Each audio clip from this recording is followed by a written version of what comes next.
Namaste, welcome to Games and Goals.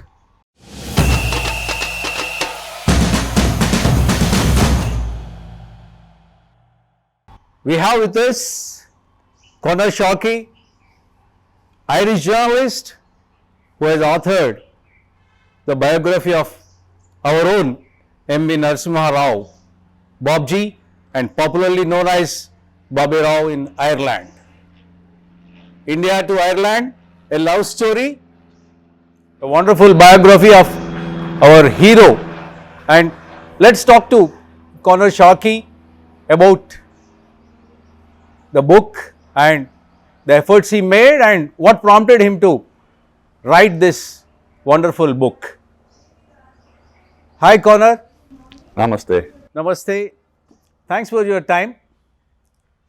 And why about M.V. Narasimha Rao, popularly known as Bobji in Hyderabad, and Bobby for you in Ireland?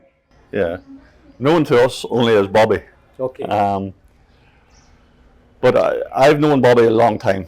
Bobby has lived in Strabane, my hometown, since 1987. So I've known him for many, many years as a child growing up, and then later on in my professional career as a journalist. And back home, Bobby is involved in many, many things. He's the Rotary Club, obviously sport, Strabane Ethnic Community Associate. He's a very busy man.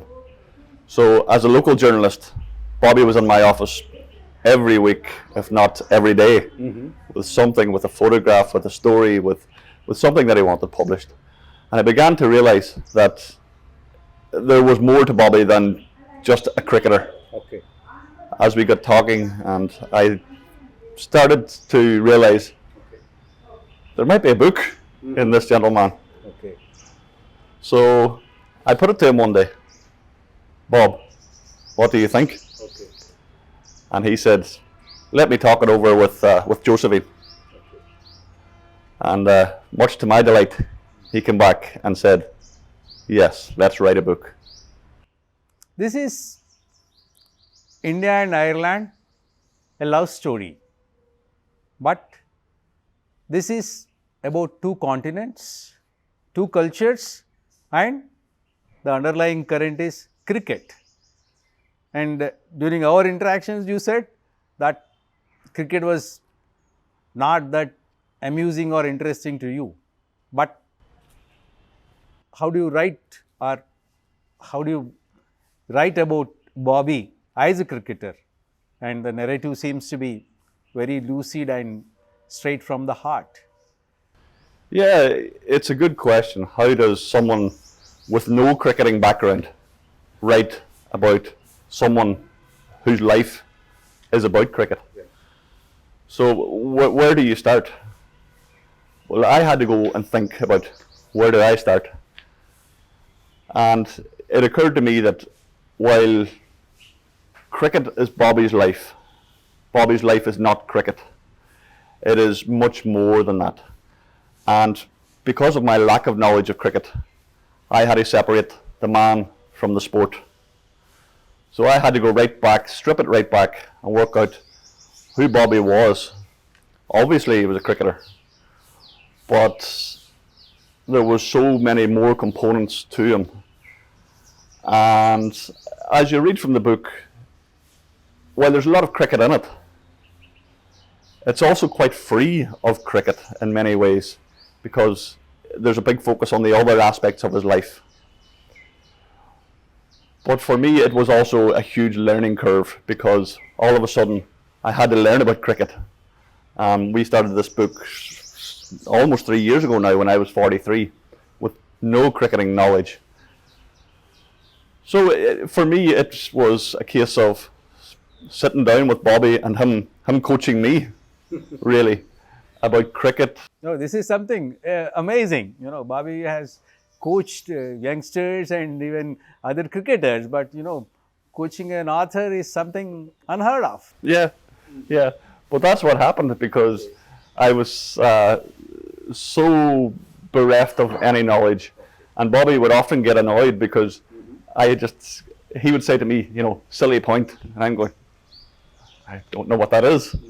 And so there were many times when Bobby was almost, slapping my hand, going, "Come on, you need to know this." Okay. So there were times when he got a little annoyed, but we managed to work through it. And and now I wouldn't say an expert in cricket, but certainly I'm a lot more knowledgeable than I was a few years ago. So, in your efforts to know more about Bobby and then learn about the game, when you came to India as part of your research, have you realized the stature and the status of M.V. Narasimha Rao, or for that matter, Bobji in India? No, and I think that's why this book and what we're doing today, they're golden opportunities to tell people back home exactly who M.V. Narasimha Rao is. People back home, they know Bobby. They know him as the gentleman on the street and the guy who in the local club. But I don't think people realise just who he is. For anyone to play Test cricket, it's a huge achievement. Yes. But I think even back home, Bobby's not very boastful. He doesn't, Bobby's not the guy going, "Yeah, I was this and I did that and I was the Ranji Trophy captain." He's a very subdued individual.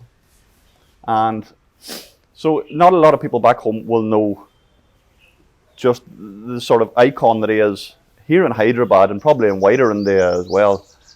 From my social media interactions, I have lots of people contacting me to say, Bobby is a hero of mine. I watched Bobby when I was a child. Yes. And these people aren't from Hyderabad, they're from Goa, they're from West India, they're from all over.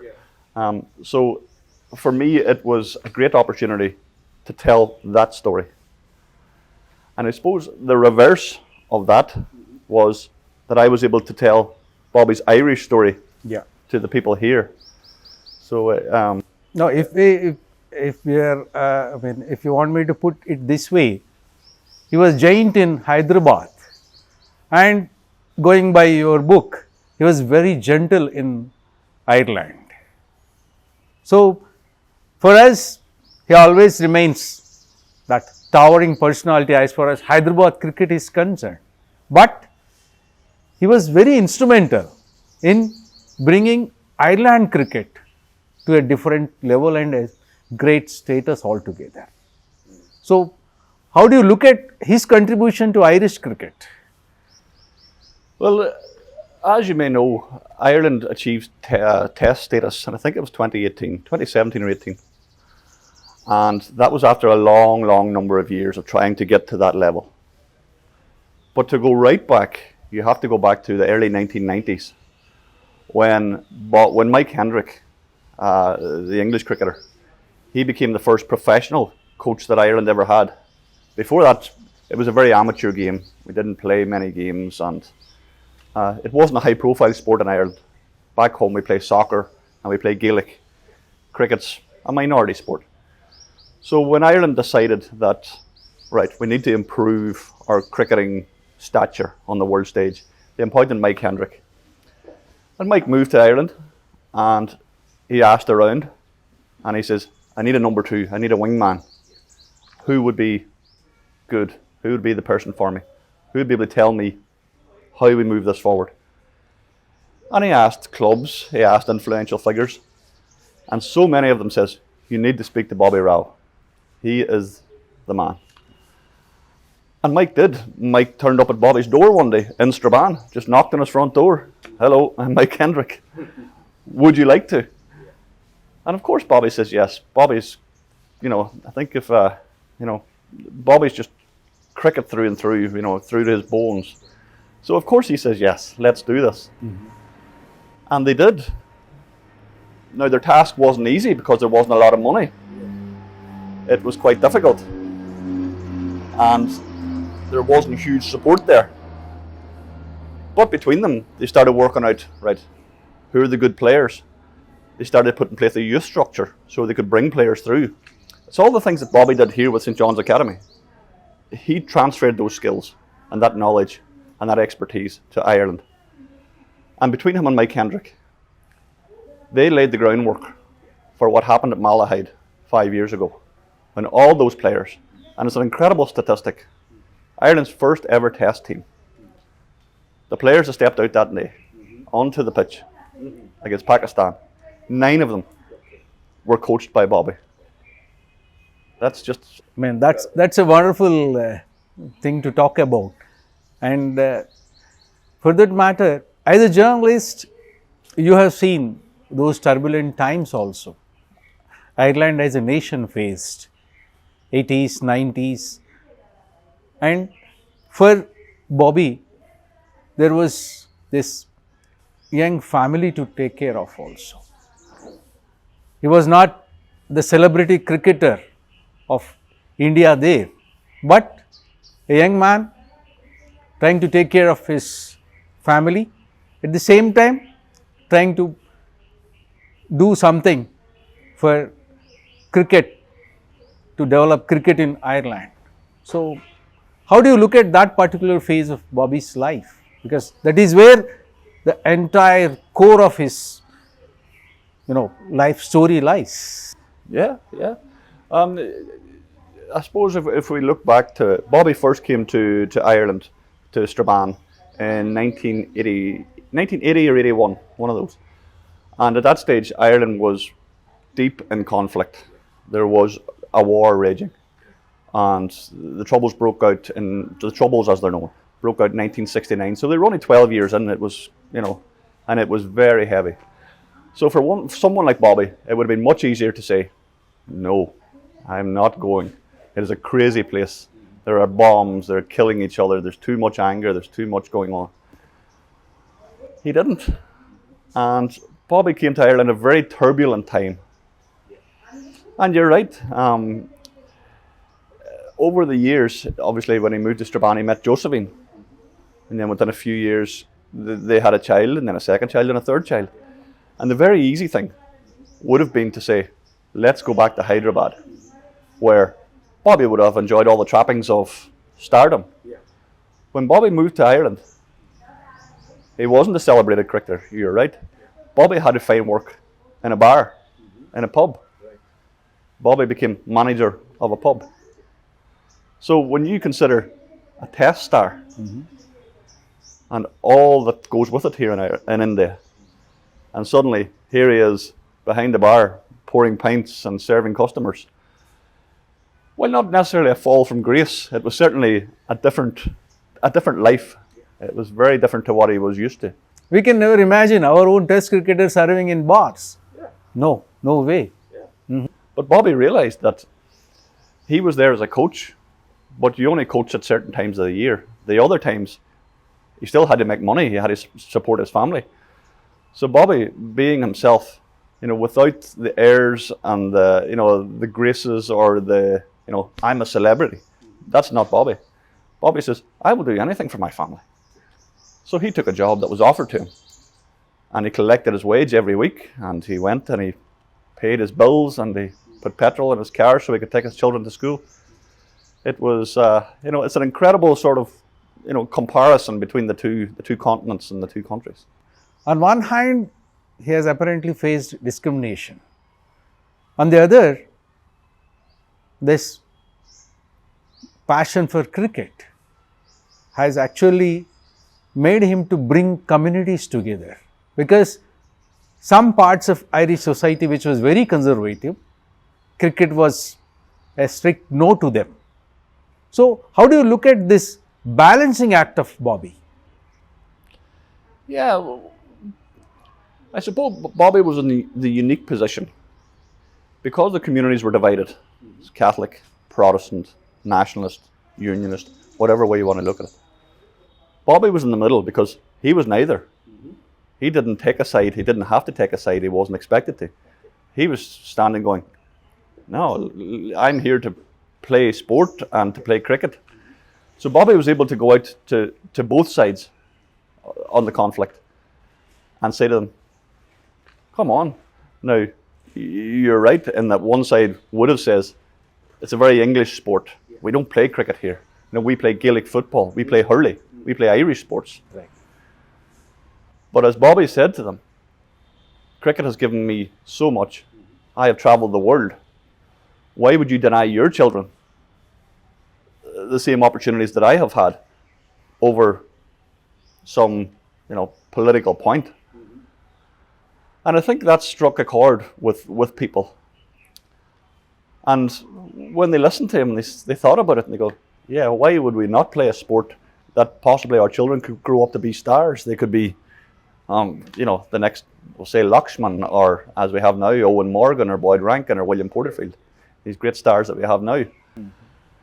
And they thought about it, and they obviously scratched their heads and thought, well, cricket's not an offensive game. It's not a problem. Why would we not? So I think Bobby got people thinking. And then they realised, yeah, of course. Mm-hmm. It'll get our children outside. It'll keep them fit. It'll get them playing sport. Mm-hmm. And here we have this, this 6 foot Indian man who seems very gentle and very wise, and he wants to take them in and coach them. Why not? Okay. And that's what happened. Bobby brought people together like never before. We didn't have that, and we needed someone like that at a time when there was a lot going on in Ireland. Your hero and heroine of the book, Narasimha Rao on one side and Josephine on the other side. You have interacted with them and talked to them in detail about a lot of things. So, if you are asked to, explain about their core personality, what is the great trait or character they possess? Bobby on one side and Josephine on the other side. Yeah, I think Bobby is very headstrong. Bobby, he wants things done right all the time. Bobby has a standard, and he expects people to be at that standard. But it's a very high standard, as you know, with Bobby. So not everyone can be as Bobby wants them to be. And I think that's where Josephine has been the other side of the coin, where she has grabbed him and says, Bobby, get back here. You can't do that. She has kept him grounded and made him realise that Irish society is not necessarily Indian society. That Irish people are different. It's a different culture. It's a different world. And I think that has helped Bobby integrate into Irish society. It has made him realise, yeah, maybe I need to be, at the end of the day, he is half Irish now. His children are Irish. They were all born in Ireland, and Josephine's Irish. So I think she has been the levelling factor in his life that has made him a much more settled person. Because in my exploration of the book and speaking to people here in they all talked about him, on the pitch being a terror, and he demanded discipline, and he wanted respect, or he demanded respect, and punctuality was key, and all these things. But I think without Josephine, I don't know, I doubt actually if Bobby would have made it in Ireland. I think, I don't think so. I don't think so. He needed Josephine. I think Bobby would have lost his mind in Ireland with with the way people are, because we're a lot more easygoing. Whereas Bobby, is very upright and he demands a certain standard. Irish people, they're not so much like that. I'm talking to an Irish man. Maybe you are slightly partial towards Josephine? Oh, very much. Josephine's a Strabane woman. She's the same as myself. Okay. She comes from my town. I know her mum, I know her dad, I know his children, I know their children. Josephine's a Strabane woman through and through, the same as myself. And she's such a lovely woman. Like, when they agreed to do the book, yeah, they knew who I was as a journalist, but they didn't know who I was as a person. But within days, after our first meeting, they threw open their doors to me. You would have went to their house, and Josephine always was making a cup of tea, a cup of coffee, or come over for dinner. She's a very lovely lady, and again, this book wouldn't have happened without Josephine. Right. I don't think I could have tolerated Bobby, and Bobby couldn't have tolerated me. We would have been You know, so Josephine was in the middle there, going. You know, she was the, yeah, she was always the logical person on the side, going, yeah. So that way your partiality towards Josephine is justified. Ah, yeah, of course. Yeah, yeah, definitely. Yeah. I mean, she is a wonderful human being, and she always have that disarming smile. And you know, she can make anybody comfortable talking to her. I mean, that's her personality, and as you rightly said, maybe that actually took our Narasimha Rao, Babji to all the way from Hyderabad to Irish and settled down there. Yeah. And When you consider that when Bobby came, he didn't know anything about Ireland or Irish society. And people didn't know anything about him. So it would have been a case of people going, who is this man? You know, this dark, mysterious man with the curly hair and the big moustache. Okay. Who is he? What does he want? But then people realised, we know Josephine. Josephine McElroy. okay, We know her. She works in the factory. right. Her mum, Renee, and her dad, James. People knew Josephine. And I think then people recognised, right, so her and Bobby are going out, and then they later get married. So I think that's where Josephine played a major part in bringing Bobby to people and people to Bobby. Okay. I think that was key. Otherwise, people would have been they might be, today still be going, who is this man? What does he want? But Josephine was there, and still she was able to, make Bobby part of the community, shall we say. Introduce him to people. Conor, I would like to explore this entire book through your lens over a period of time, because this is something which is close to our heart. Okay, so maybe I seek more time of yours and maybe discuss with you in detail over a period of time. Once you go back to Ireland also, I will definitely trouble you and talk about this in detail. Now that we have a little bit of more time left, I would like to put the last question to you. Maybe a tough one, but if you are asked to place this book in a particular genre, where do you place this? Which genre? Yeah. That is a tough question.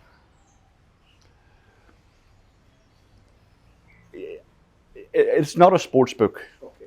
I couldn't have written a sports book. I certainly couldn't have written a cricket book.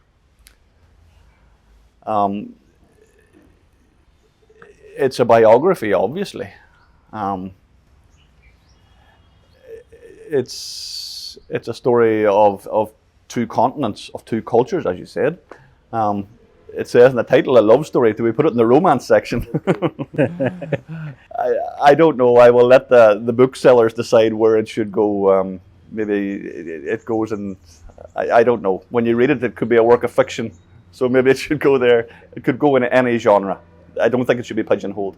But as long as people enjoy it, I don't mind where they put it. You are right, absolutely, because life itself is always bigger than fiction. So, thank you, Conor, for this wonderful book, and thanks for talking to Games and Goals, and look forward to talk to you again. Thank you very much. Thank you. This was Conor Sharkey, and he assured us that he will be talking to us again. Thank you. Thank you for watching Games and Goals.